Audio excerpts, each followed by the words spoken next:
Welcome to Synchronize Swatches, your bi-monthly dose of coolness. I'm your host, Chris Gregory. And I'm the other Gorf, Chip Johnson. Sorry. That's all right. I'm leaving it in. Fuck it. This is how it starts. Every other week, we watch an episode of the cult classic 90s sitcom Parker Lewis Can't Lose, and then we record ourselves talking about it. It's time for Operation Record the Podcast. Are you ready? Fuck yeah! Oh, you goddamn right I am. Let's do it. Yeah! Gentlemen, synchronize swatches.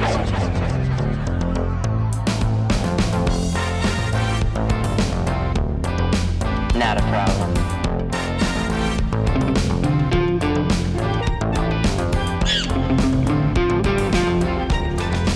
I've never liked you, Lewis. Not a problem. Igna?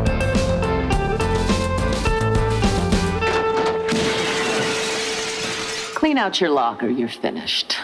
I think it was a smudge on the lens. Yeah. That's so dumb. Such a you had 20th century issue. You had that soft focus gauze effect that they used to put on people. Yeah. Smooth the skin out. Yeah. This is my soap opera feature. How things going, man? Good, man. It's fucking cold here. You guys came at the right time. It's like 35 degrees outside. It's brutal. Oh yeah, man. So like today's like the first day I'm feeling okay. Like I brought a cold back with me. So we flew back the day after Christmas. Mm-hmm. But I was feeling shitty by like Christmas Eve. Picked up something. So, but today's like the first day that I'm like, I feel somewhat clear. I mean, it's just a head cold, but like I had like just complete blockage. Like, yeah, oh, that's no good. Yeah, it just could only breathe out of my mouth, but yeah, today is like I feel like okay, I'm on the mend now, like starting the upswing. But it's been I've heard that hanging around. I've heard pneumonia was going around here. I don't know if it's like a national thing or if it's just the area. I've heard a lot of people around here catching pneumonia, which is weird. Yeah, my friend Jason out there, he caught it. Like he got some cold or something, but then it turned into pneumonia, and he's like, man, I got pneumonia. I was like, holy shit. Wow, that's crazy. Yeah. So and I've heard a couple other people too. Yeah, I don't know what's going on, man. It's nuts. Yeah. But yeah, I don't think it's that because it was all in my head. There's no lung. There was, it was all sinus crap. But yeah, today I'm actually like, oh, I feel, I'm not 100%, but I'm like, I can actually function. Feeling good. Time to talk about Parker Lewis. Yeah. Season 1, Episode 8, Saving Grace. Or you want to take the German? I'm horrible at German. Keine Gnade für Musso. No mercy for Musso. That's pretty good. Yeah, thanks. I mean, not that I know if you have the pronunciation correct. Kind of Gnade for Musso. Oh, man. Original air date, October 21st, 1990. Directed by Brian Spicer, who also directed Close But No Guitar. He would go on to direct 21 total episodes of this show. He was also producer on a number of episodes. And my synopsis, not the IMDb synopsis, but my synopsis. Yeah, do we want to read the IMDb one again? No, God, let's not.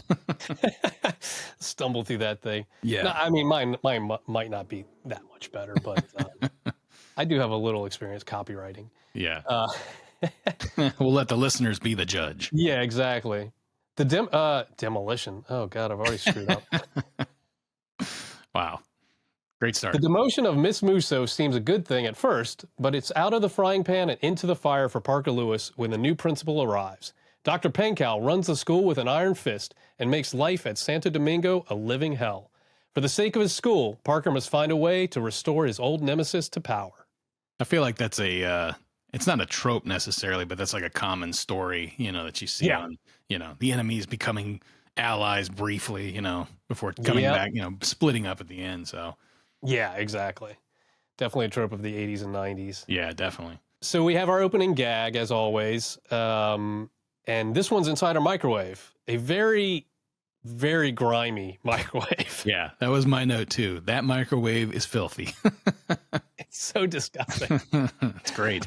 Oh, God. But we see Parker checking on what appears to be, I guess it's a cheese Danish. Looks like it, yeah. Yeah, it looks like some kind of pastry. I'd say a cheese Danish. Yeah. He checks it a number of times, opening and closing the door to give us the cut to black. Then we see Shelley open the door, and snag the Danish and take a bite. And she says, "Tough noogies, Parker." Yeah, it's funny because I took a little note here while I was watching the sequence. In the background, you can see the Lewis family kitchen, and that set is like perfectly 1990 kitchen. You know, all the accoutrement in the background. It's just, it screams 1990s. Great set dressing. Yeah, exactly. Then the next cut, we see Parker open the empty microwave, and he says, "Shelly, have you seen my fungus experiment?" At which point we see Shelly walking by in the background, coughing and calling out for Mom. What do you think he was experimenting there? It's like, I don't know. How much microwaving can fungus take or something? You know, it's funny. Yeah, and what fungus looks like a cheese Danish? Yeah. That's my kind of mushroom. So we cut to Santo Domingo hallway where we see Coob is helping Parker and Mikey up into the ceiling of the school, up into the like lifted the acoustic tiles, and they're climbing up. So he's hoisting them up, and this is a deed for which they reward Kubiak the requisite fish. Yeah, which he gobbles down.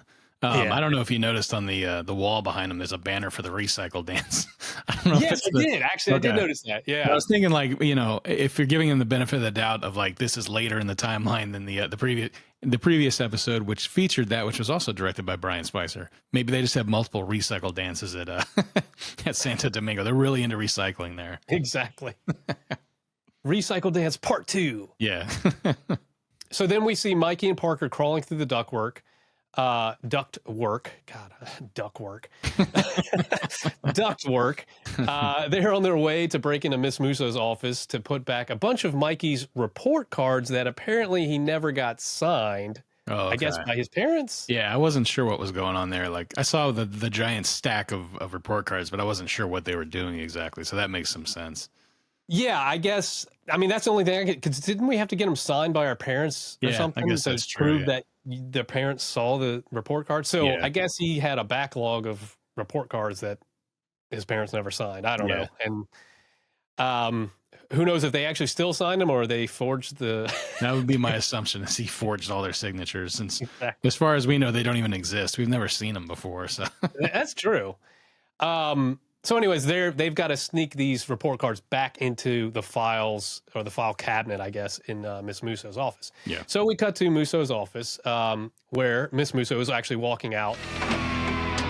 Frank, as special obedience helper, it falls to you to maintain order while I'm downtown at the review board. So it is said, so it shall be done. Through a binocular POV, we see her walking to her car. And Jerry is atop a nearby roof with these binoculars. He speaks into a headset. The rat has left the cage. I love that that's her call sign for them. Is Miss Musso is the rat. The rat. The rat has left the cage. And we see that Miss Musso's car has been TP'd for some reason. So she has to untangle it. I mean, massively TP'd. It is completely covered by toilet paper. It's hilarious. Yeah. Another great work by the art department. Yeah. So we cut back to Miss Musso's office, and we find Frank sitting at the desk practicing his thumb, which it's just a great bit. Yeah, He's just I took a note on it too, because he points at himself at one point. Yeah, it takes him like 5 or 6 shots, and he finally gets it. Yeah, great little bit. And then we see Parker and Mikey are watching from the ductwork. I was gonna say that it's funny. It's funny and embarrassing for Frank that. I mean, he's not aware that they're there, but the one time he's allowed to cosplay sentencing Parker to detention, Parker and Mikey are actually watching him from the ceiling. I don't know. It's horribly embarrassing, even though he's not aware of it, you know? Oh, man. So anyways, Parker and Mikey are watching from above, and being that they still need to get Limmer out of the office, they enact Tom Petty Contingency Plan A. And as usual, a tape goes into a machine in the hideout, and a video announcement plays throughout the school declaring that Tom Petty is out front signing autographs and taking pictures. Yeah, and I thought it was great that he was wearing the Mad Hatter outfit. It's like, I mean, obviously, it's 1990, so I mean, that's the only way you're going to see Tom Petty. Right, yeah. And if you don't know who he is, you might see him and be like, oh, that guy, right, yeah. Yeah, exactly. His most iconic look, oddly enough. Yeah. So, of course, Limmer sees this and exits. Parker and Mikey descend into the office and check in with Jerry for an update, who apparently is peeping on a couple that's making out across the campus. It's so funny. Jerry. You little perv. Yeah. He tells them that Musso is almost gone. She is organizing her paperwork. It's a great line. Yeah, and so we see Miss Musso pulling all the toilet paper off her car, organizing her paperwork. Yeah. Speaking of paperwork, back in the office, Mikey accidentally turns on a large fan, which scatters a massive amount of paperwork off of Miss Musso's desk, creating a huge mess. Yeah, it's the physical comedy of seeing Parker sitting there while the phone receiver just blows slowly across the screen is hilarious. And I just think it was funny that when the fan finally does go off, everything's destroyed in the office except Parker and Mikey's hair, which is just like perfect. Mikey was standing in front of the fan. Yeah. And nothing happened to his hair. It's still pristine. It's a testament to their hair product. Yeah, exactly. Their mousse or gel or whatever they use. Yeah. Yeah, it's still immaculate. So anyways, we cut back to the parking lot. And at this point, Miss Musso is approached by two school board officials. Ready for your review, Grace? Well, what are you doing here? My review is supposed to be downtown. We had a swell idea this morning. Wouldn't it be fun to combine your review with a snap inspection of the campus? Oh, no. Oh, you must be joking. We're from the school board. We never joke. And so these two officials are played by Ron Canada, I guess that's how you pronounce it, who's got a ton of TV credits, a lot of one-offs, but he's got some TV credits including West Wing, X-Files, Cheers, Dallas, and he's done a number of movies too, like National Treasure and Wedding Crashers. The other actor is Wesley Mann. He was in Back to the Future Part 2. Do you remember who he was in? Yeah, I was gonna say I primarily recognize Ron Canada from Star Trek episodes. He's in a few. Okay. He's a guest star in a few Star Trek episodes. But gotcha. Wesley Mann plays the guy who checks on Biff after George knocks him out, and Marty runs up and grabs the sports almanac out of his pocket, and he's like, he took that guy's wallet. I think he took that guy's wallet. That was Wesley Mann. I clocked him immediately when I saw him. I was like, hey, it's the wallet guy, because I've seen that fucking movie trilogy at least 100,000 times. So it was just like, it spoke right to me. Hey, there he is. There's the guy. That's great. That's great. And he's in other movies like, But I'm a Cheerleader, a bunch of TV shows, Golden Girls, Night Court, Wonder Years, Tales from the Crypt. Again, those are all like, one-off appearances. Yeah. But again, he's got that face that you've seen him in a billion things. Both of these guys, actually. Back on the rooftop, Jerry tries to warn the buds, but Shelley has cut the cord of his radio, as she is wont to do. With the lines of communication cut, Jerry decides to zip line down off the roof and hoof it to Miss Musso's office. Yeah, and there's the shot there that I'm 99% sure is a reference to Back to the Future as well. There's that shot of Jerry like harnessing up and then sliding down the zip line and screaming. It's just like at the end of Back to the Future, the first Back to the Future, when Doc comes down off the clock tower or whatever to try to hit that electrical connection again before the lightning strikes or whatever. Yeah. It's just the way that the shot is set up. It looks exactly like it. So it really, like I said, I've seen those damn trilogies so many times. It's almost like it's like recognizing a face when you see a shot like that, you know? Yeah.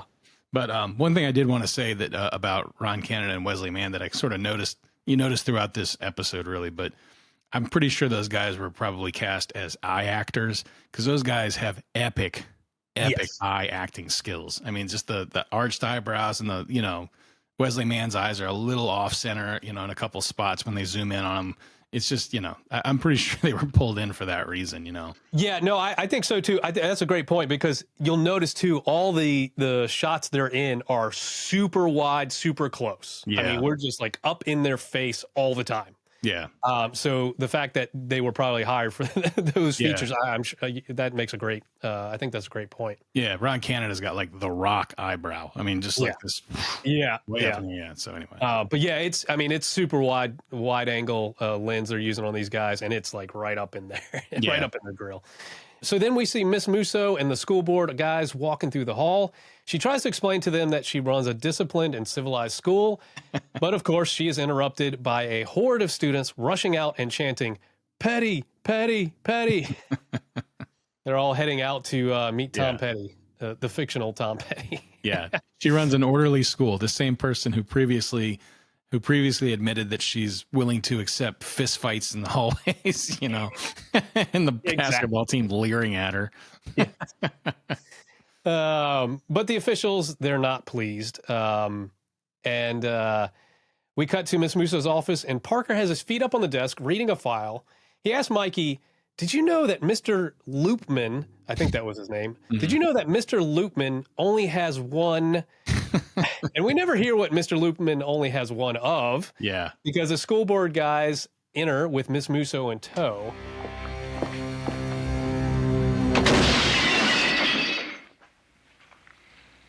Typical day on campus, Grace? I would like to emphasize that this is not a typical day at Santo Domingo. Miss Musso swears this is not typical, and we hear a bell that's similar to what you would hear in a drive-through or a gas station or something, like when somebody pulls through the gas station. I mean, this is old. I don't even think gas stations do this anymore because it's when you had attendance. But there's a little bell when the car pulled up.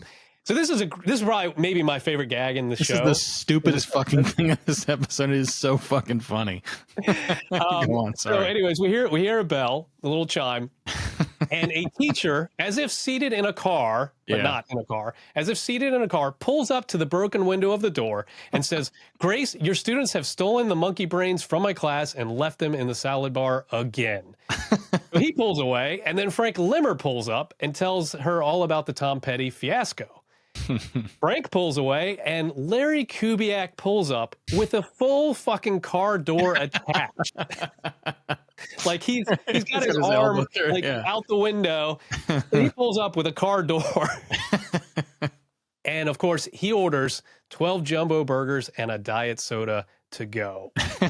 Yeah, I love that the one thing I noticed about that made me laugh was that apparently Santo Domingo High School keeps monkey brains on hand, enough for them to be stolen multiple times. It's a common occurrence, yeah. Yeah. Like what school has monkey brains, you know? Yeah, I know. I mean, I feel like that was a thing in the 80s, right? And I wonder if... What, monkey brains in school? Yeah, no. Just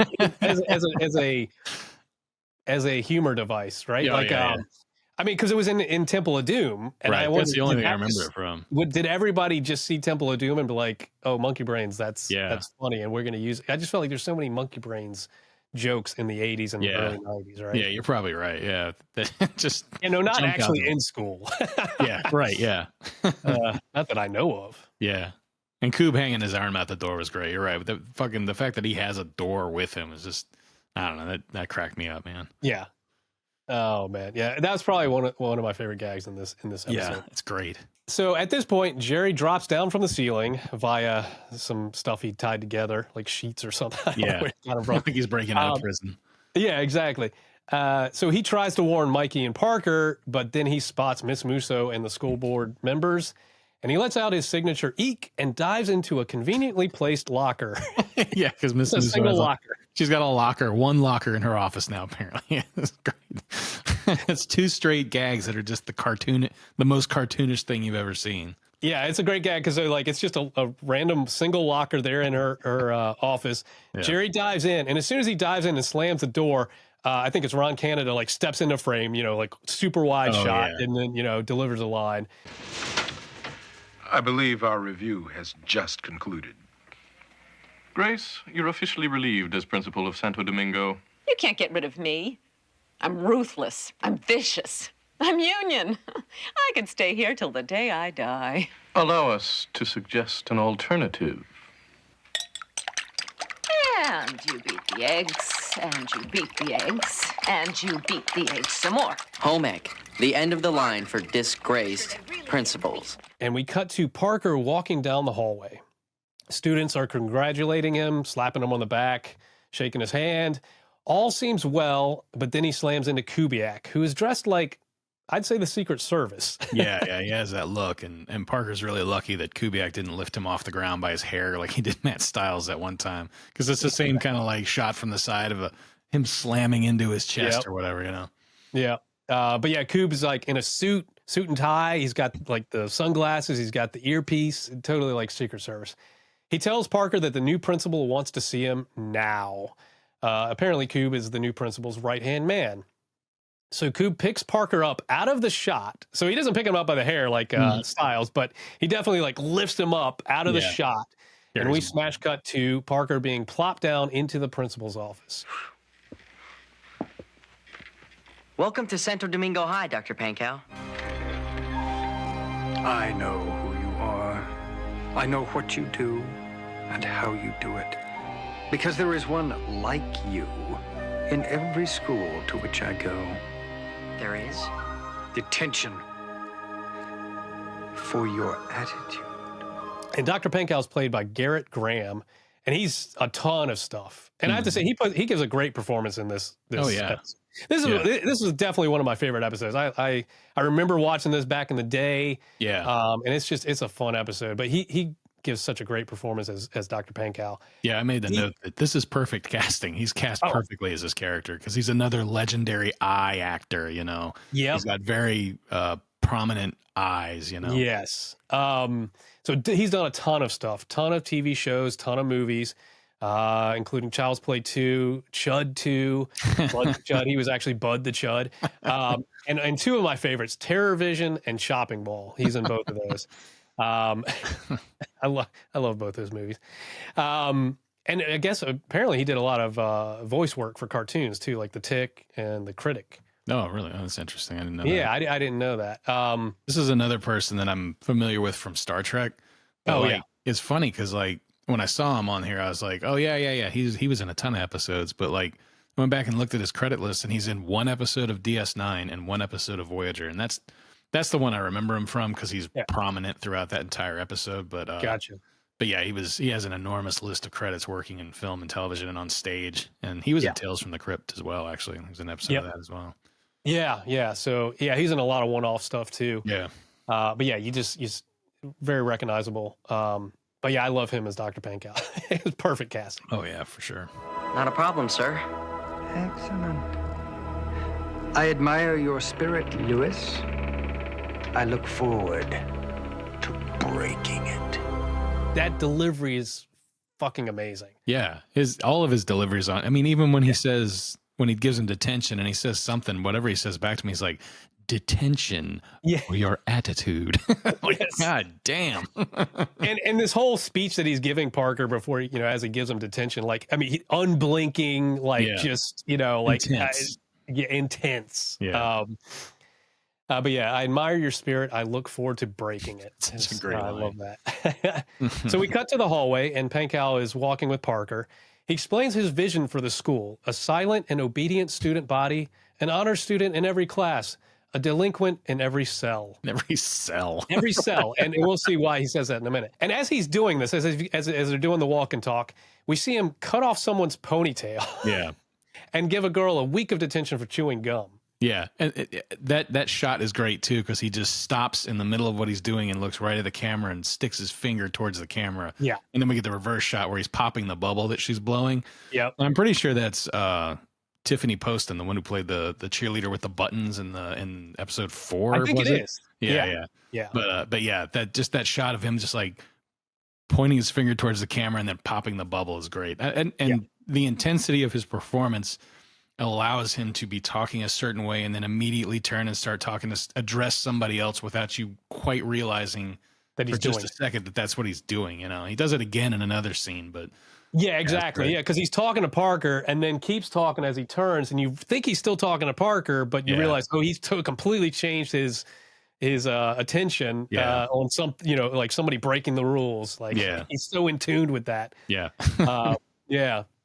So at this point, we arrive at detention, and Pankow locks Parker in. We see that detention is much more dire than it was under Miss Musso's rule. Yeah, it is literally a jail cell. Yeah. I made the note that it looks like solitary confinement. It looks like a dungeon in there. Yeah. Kind of reminded me of the what we were talking about with the other detention, looking like you can't do that on television, like the dungeon in there. But yeah, this looks more so like that. Yeah. Because you can kind of see in. I mean, it's like a metal door with the bars, says detention. But like as he opens, it's grimy. There's a single sink and a toilet. I mean, it's literally like a fucking jail cell. Yeah. So no chicken wire here. Yeah. So we see the passage of time through a clock, and we hear the bell ring. I'm guessing this is the end of school, even though it was like 1 o'clock. I don't know. Could have been like 4 days later. Who knows? Yeah, that's true. That's true. It could have been days. Yeah, I mean, actually, that makes more sense if it was days later. It The just bell keeps them in rings. there overnight. Yeah, exactly. They don't. I wouldn't put it past Dr. Pankow. No.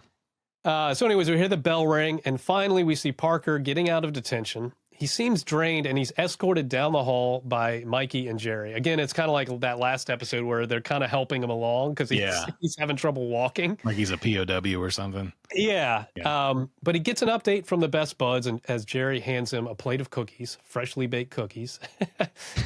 And old Jerry. That's why we love him. yeah, always bringing the food. Always serving food. Always looking out for his buds.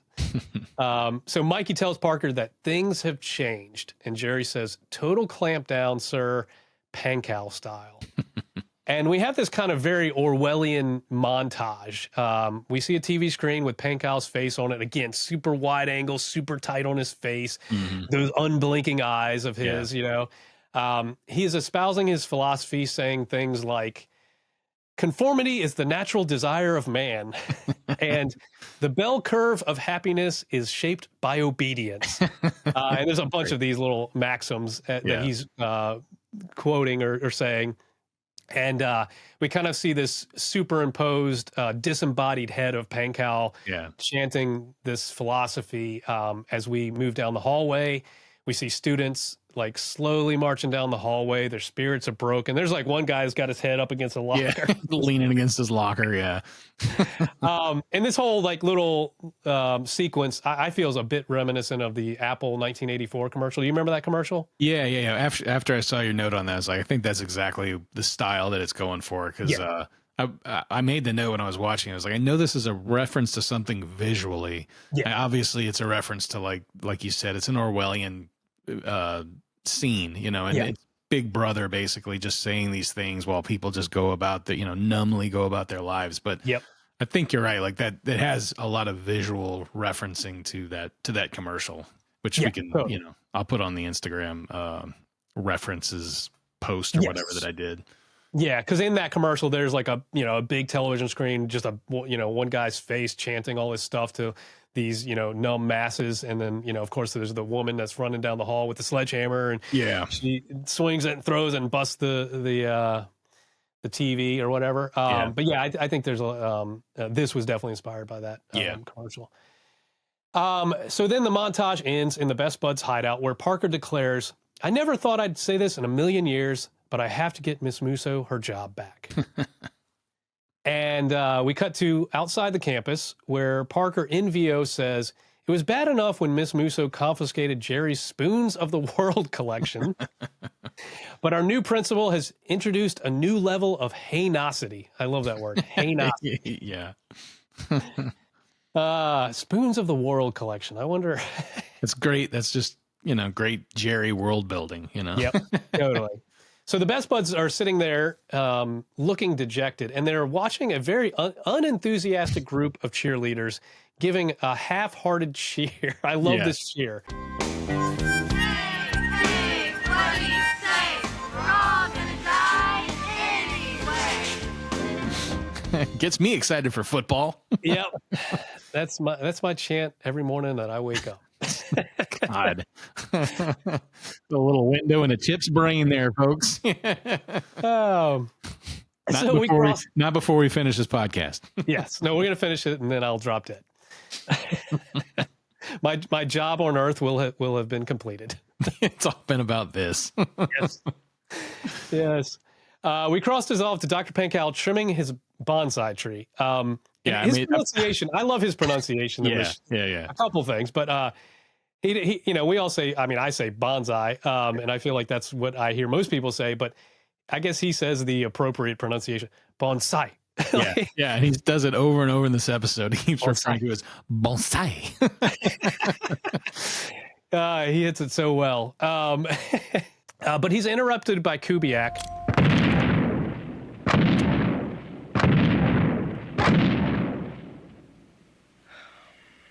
What is it, Larry? How did you know it was me, Dr. Pankow? What is it? And it better be important. One of our buses broke down on the road. What should we do? We should... Excuse me.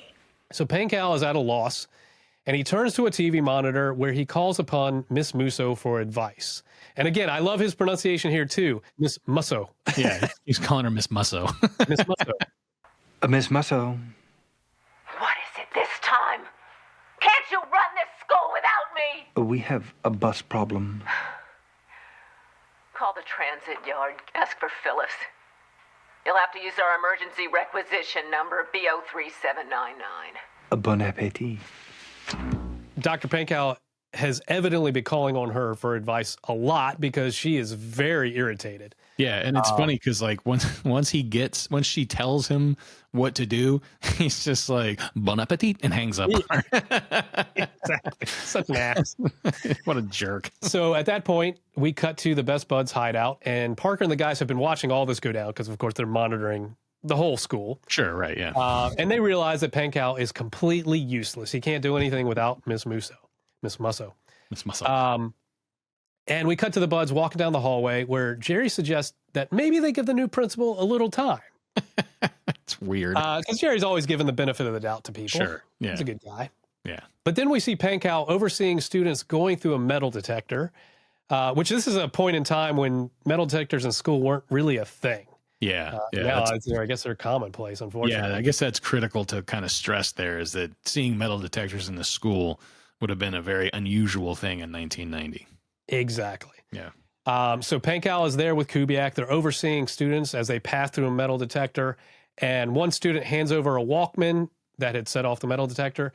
She hands it over to Pankow, who then proceeds to smash it with a hammer. He just fucking destroys her personal property. He's just standing there destroying not even just like confiscating. He's just demolishing everybody's shit. And this, of course, causes Jerry to change his position. At which point he says, "Feed him his shorts, sir." Feed him his shorts. Parker says, "Time to do the unthinkable." And we cut to home ec, where he's asking Miss Musso for help. And Musso responds by smashing a plate at his feet. And there's a whole bunch of other broken crockery down there, too. So I guess she does it a lot. Yeah. But she responds by smashing a plate at his feet and telling him to get out. Yeah, I was gonna say she's standing in a pile of fucking broken dishware, not just the one plate. There's a lot of stuff already there when that goes crashing to the ground. Yeah, she's not happy in home ec. No, they put her in like her own little private hell there. Yeah, because when she first goes in there earlier, they show her like beating eggs, and she's just like, "You beat them and beat them and beat them." And they start slopping all over the place, and all the students are just staring at her like, yeah. Oh, some of them are trying to keep up with her. But she changes her tune, however, once Parker says that helping him would mean getting rid of Pankow. Yeah. Suddenly, she offers him a croissant. Sliding into the scene. Croissant. And Frank flies in with a table and chairs. And on this table, there's a mound of pastries, jars of jellies and jams, which I like to think they procured from Jerry. Of course, yeah. Those are Jerry's. It looks like maybe some brie cheese there, and there's like a candle. And, of course, the requisite grape and cantaloupes. You can't go anywhere without the fruit. Gotta have the fruit. Yeah. So Miss Musso and Parker sit down for a nice little meal as Musso explains to Parker what Santo Domingo means to her. And apparently this convo took 7 hours from what Parker says in VO. Yeah, and it's funny because it's time lapsed, so you see the food on the table slowly disappear. You get to the last shot, and they've drained at least a jar and a half of jelly between them. They ate all the fruit, and then you see as they're talking, you see Frank's gloved hands slowly moving into the scene to get the last half of a croissant or whatever, and she slaps his hand. So even after all that, after 7 hours of watching them eat, he's still not allowed to have half a croissant. Yeah, exactly. Poor Frank. Poor Frank. Man, fuck Frank. But in this scene, poor Frank. Yeah, exactly. They don't even feed him. Finally, she tells Parker to find Pankow's weakness, and then he will have defeated him. So we cut to Pankow's office. Parker enters to find Pankow chatting with Shelley. The gymnasium and the cafeteria will be raised to make room for the new G. Gordon Liddy detention wing. Which is something I gotta say, I think Frank would probably be really into, 100%. I was totally thinking the same thing. Like, if Frank hadn't been demoted along with Miss Musso, he would have been a great number 2 for Pankow. Yeah, 100%. Because I feel like their ideals align quite a bit. Yeah. So at this point, Shelley remarks that she is in the presence of genius. And Pankow responds with a very creepy and very amazing, I think you may be right. Yeah. And then just like his right eyes off roll of that. back into his head. Oh, yeah. Like, it's an awesome delivery. His eyes roll back into his head when he says that. Yeah. And then he just immediately cuts to like the next line where it's all jovial. I love that he's so serious and like, well, thank you for, it's great. Exactly. It's such a great performance. Yeah. But yeah, he says, I've enjoyed this so very much. Such a pleasure to have met you, Shelley. And he's probing for her last name. And Shelley realizes that she wants to distance herself from Parker. So she says, Nemec.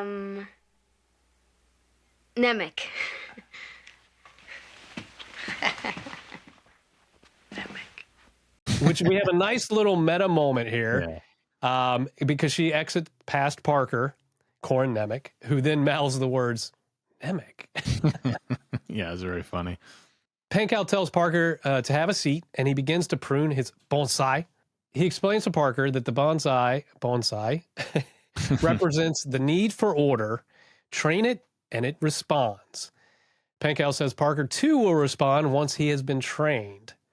At this point, Pankow freaks out as he senses Kubiak is about to touch the bonsai. Yeah. And he turns and berates Kubiak, and something dawns on Parker. Yeah, that's the moment I was talking about earlier where he's having a conversation. He says, what are you doing? Responding to something happening off screen. It's just this great... Seamless. Yeah, this great switch flipping, Yep.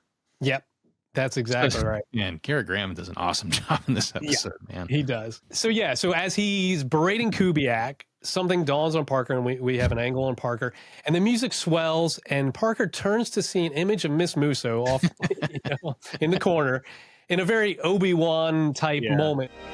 Find his weakness, and you have defeated him. And it's great because I love that Parker turns back and then he turns around like he's going to ask a question, and she's gone. Yes. And I wonder what he was going to ask her, Yeah, exactly. Say that again? Yeah.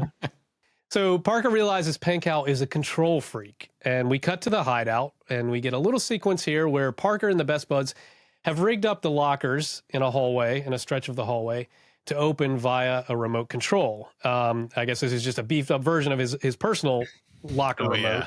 And on the TV screen, we see Dr. Pankow, walking down the hall. They trigger one of the lockers to open. Pankow closes it. He walks away. Another one opens. He closes it. And so we have this whole sequence of him kind of being driven nuts by these lockers automatically opening even after he shut them. We cut to the hallway where Parker has gotten the whole student body on board. And he declares Synchronize Swatches, and we get a long line of wrists flashing into frame. And we end on Shelley standing there. At first, we think there's going to be trouble, but we realize she has had enough of Pankow, and she asks Parker to sync her. So phase 1 of Operation Pankow is a line of students passing through the metal detector, and we see Shelley handing out all kinds of weaponry and junk, metal junk, to the students as they are about to head through the metal detector. Eventually, all this stuff overloads the machine. It begins smoking and explodes, or the little box from top explodes and sparks. And Pankow is not amused. Yeah, because he's been sitting there whacking at this slowly building pile of crap inside this bucket that he's got there. I made a note here that there's a lot of 5 o'clock shadows on these high schoolers. a lot of these guys are, like I mentioned a couple episodes ago. Yeah, a lot of these actors are pretty clearly, 28 years old. Yeah, exactly. Not that there's anything wrong with that. It's just funny. I noticed it as we got a lot of extras come through, a lot of close-ups. Like, these guys, a lot of shaving going on. Could have used a shave. So that was phase 1. Phase 2, we are in the library where students are lined up and piles of books are stacked on the counter. Smoke billows from the librarian's computer, and Pankow asks what's going on. She tells him that all the students have returned their books at the same time, and it has jammed up the book depository, I guess. Parker and Mikey are off to the side, and they pull the old act like you're reading, but you're actually spying gag to observe this. And Parker's actually reading a TV acting book. I don't know if that was funny. just a... It's funny. Yeah, he's reading a book about acting on TV, and they kind of, it's funny how they kind of tiptoe into the scene, you know, and then slide back out. I noticed that, you know, aside from the book he's reading, the one Mikey's reading is a book called Shake Your Head, Darling. But I did a little research. It's a book called Shake Your Head, Darling by Jose Eber. Okay. Well, I don't know who that is, but it's a book about Hollywood hairdressing, and it was printed in 1982. So I don't know if that's like a little inside joke about the fact that their hair looks so nice or whatever. Yeah, I mean, I think it has to be, right? Yeah. Like, I feel like all these little things that the art department puts in there, or the director puts in there, it's just all of these little, you know, gags, little inside jokes. So then we cut to Pankow consulting Miss Musso again via his TV. But Miss Musso acts like she can't hear him. I think she's like beating some eggs or turning on a mixer or something. She's acting like, I can't hear you. Yeah. And ignores him. So she's not going to help him. So phase 3, Parker tells us, is Operation Brown Bag. What is going on here? I got 300 pounds of tuna surprise, and I can't sell a lunch. But this is costing the school a fortune. Everybody's brown bagging it. I love when they pan across the students too, who are looking in their brown bags, because Mikey pulls out his sandwich and sniffs it and gives it like this look. It's like he's disgusted by his own fucking home sandwich. Which again, I mean, if he doesn't live with his parents, who knows what he put on the sandwich, you know? Yeah, exactly. Even shaving cream for all we know. Oh man. So of course, Dr. Pankow is pissed, and he makes his way through the cafeteria, snatching up everyone's bag lunches. And he goes to grab Larry's lunch, which of course is a big mistake, we know. Yeah. Because Coob slams his fist down and growls at Pankow. Yeah. It was interesting watching that, because I was thinking, exactly how ethical is it to go around and just steal students' lunches and throw them away just because they brought them from home, you know, and they're not spending money in the cafeteria, you know? Exactly. I think there's something wrong with this Dr. Pankow. He doesn't seem to be on the level. Yeah. So at this point, Kubiak takes off his tie and steps over to join Parker and the rest of the student body in solidarity. So they're all kind of lined up in the cafeteria to face off with Pankow. And Parker says in VO, "We have achieved unity." And he tells us that phase 4 is Operation Bye Bye Bonsai. Bye Bye Bonsai. Bye Bye Bonsai. Pankow enters his office to find his beloved bonsai is gone.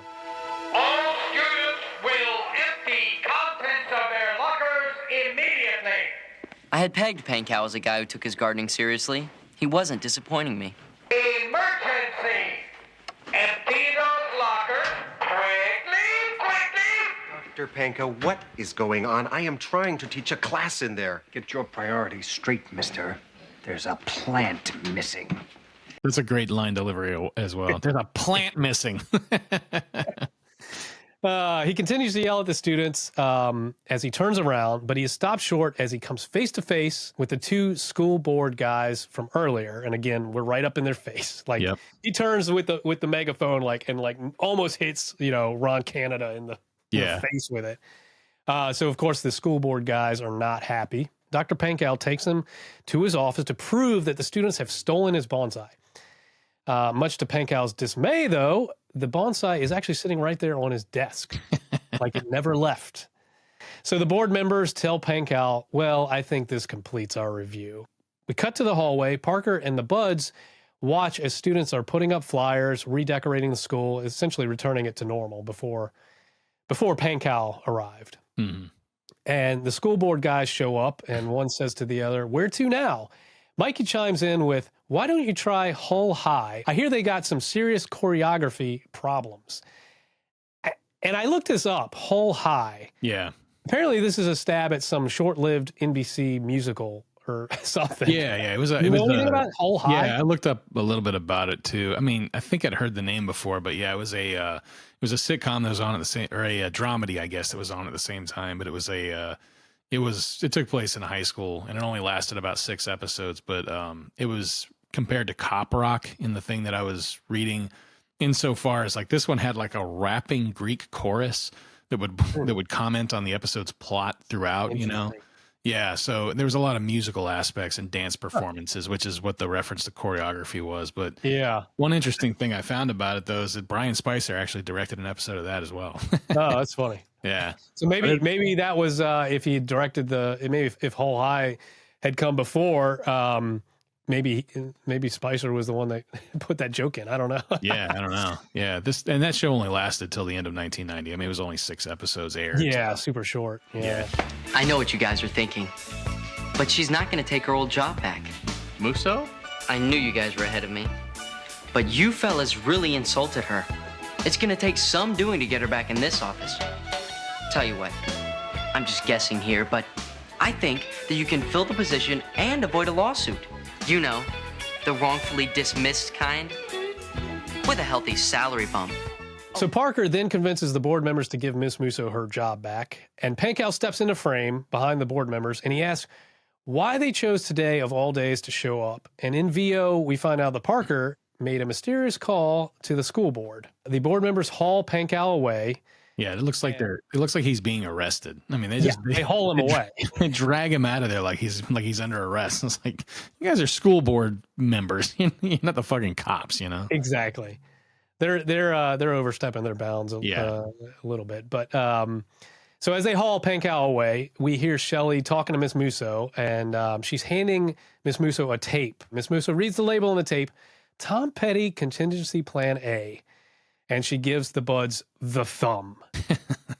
And Parker then responds, heartbreaker, which of course is a Tom Petty reference. And they walk off happily to the principal's office. And we have our opening gag reprise where the microwave oven opens again, and Mikey and Parker pull out a plate of biscuits. Mikey feels one of them and then says, maybe we left it in too long.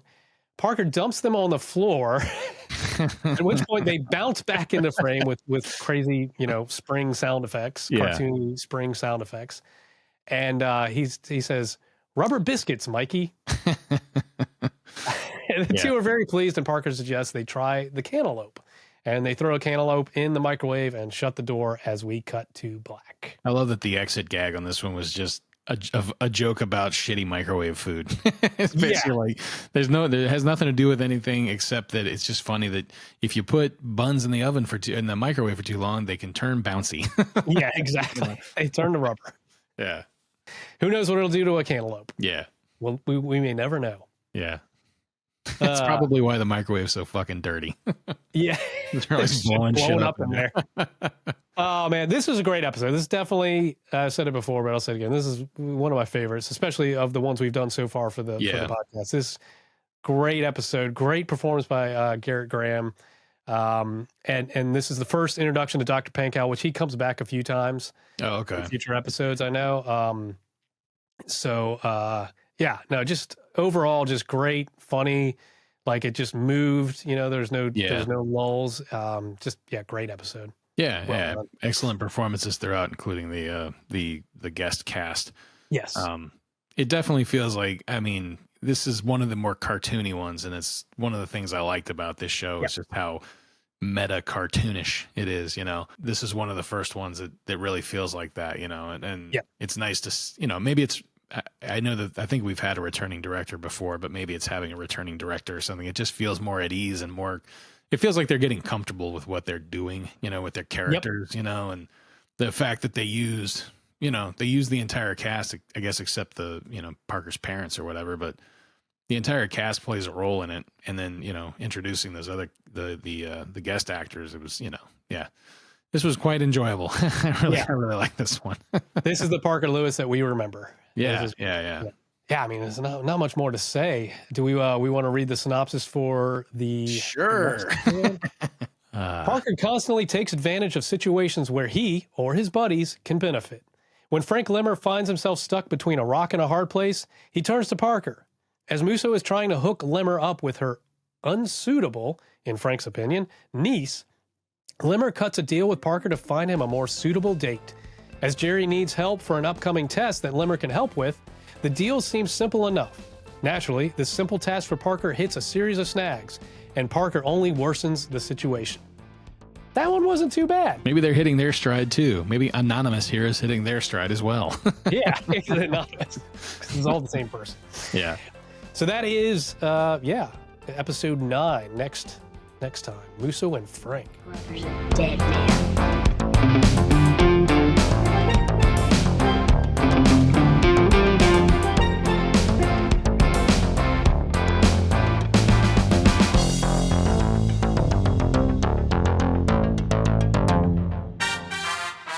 My friend Jerry said you guys were going to do something really neat today.